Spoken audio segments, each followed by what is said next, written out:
download and register the account. CFMOTO Ride is available in the App Store and Play Store.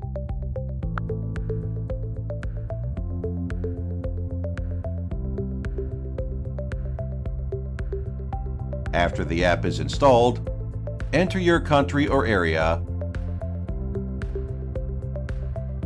and agree with the privacy and police agreement in the app.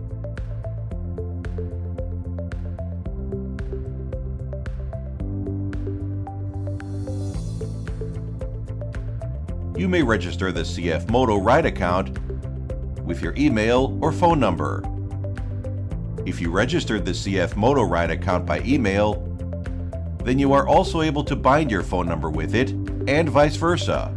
You can bind your phone number or email after tap on the Account and Security section in the Settings page. CFMOTO Ride also provides the Virtual experience. You may check the CFMOTO Ride functions without registration or login.